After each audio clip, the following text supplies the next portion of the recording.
I can't remember what my reaction was. You just looked at me, you go, nice. We found yet another incentive to be excellent in our writing, and today we're going to share our process of discovery of that new incentive, as well as our first working title for our novel that may or may not last, but it's an exciting step in the process. Right. And all of this actually comes from our brainstorming of ideas of novel ways to market our book. I see what you did there.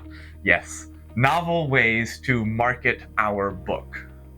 Yeah, last week we talked about using songs as a potential way to market our book. And you used the word brainstorm. I don't think we're just sitting here going, okay, let me figure out. That may have been a bit strong of a word. I think it's just in the back of our minds.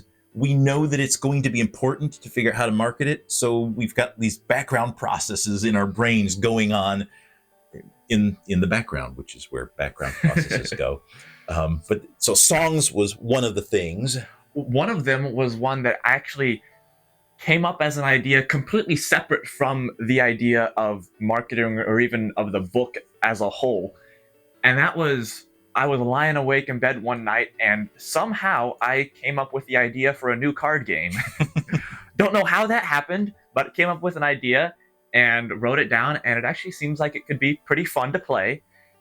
And the way that that ties into marketing the book is if there is a way that makes sense in the story for our characters to be playing that game, which is invented in their future. Right, invented in their future after the characters get pulled forward, somebody from the future introduces this game to them.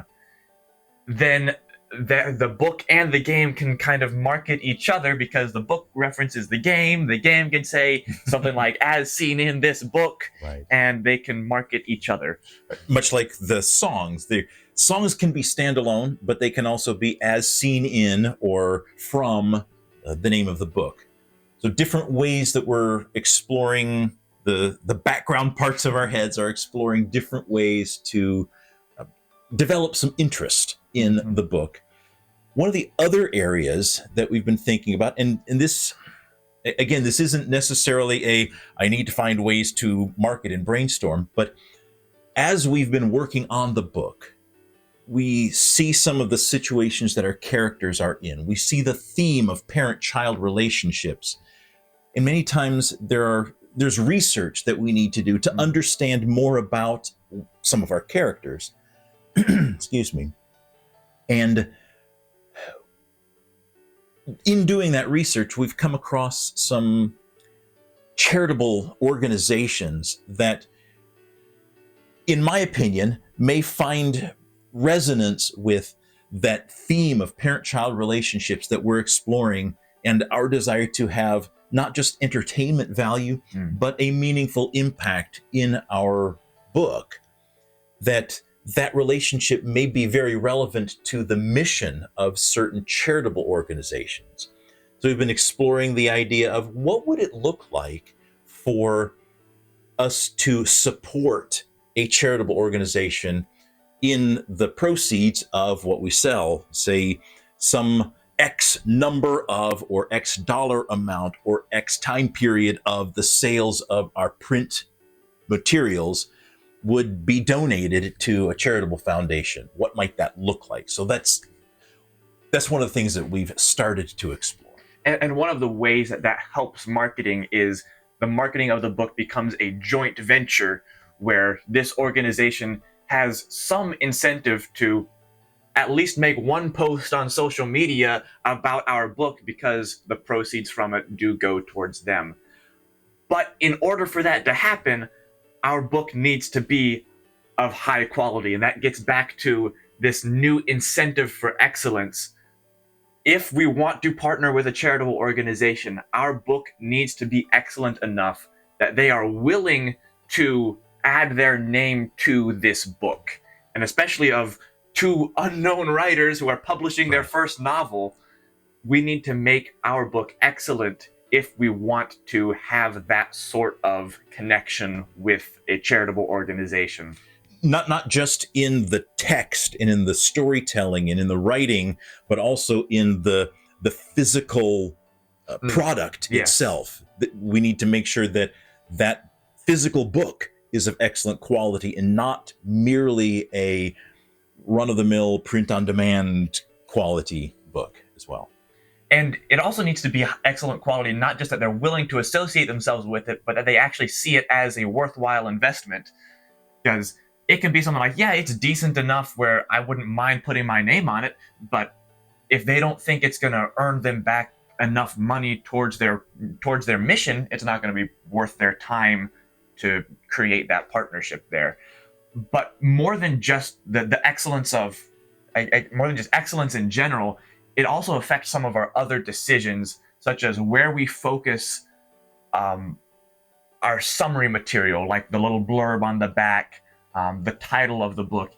Those might be impacted by whatever a partnership we may or may not have. Because it doesn't make sense, or it may not make sense for them to say, hey, if you buy this book, some random title that you can't tell why it might even be related to their organization, they'd be less likely to be willing to partner than if somebody can tell by looking that this is related, which kind of gets into the title idea that I had even before even thinking about possibly partnering.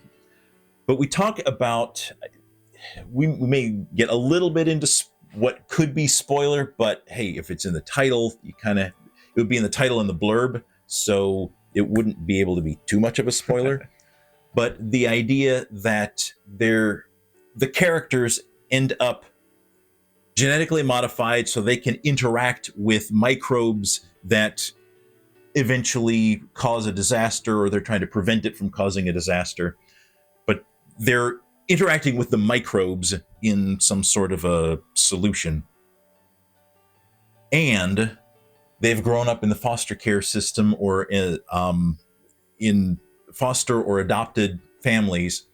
So there's a difference between what they may have been expected to, the kind of life they may have expected to live, and the kind of life that they actually are living, having been in those adopted families. So the name, the potential title, is Beyond the Mold, which has kind of a double meaning, which when that came across my mind, it's like, oh, that's so good. And when I shared it with you, your reaction was, I can't remember what my reaction was. You just looked at me, you go, nice.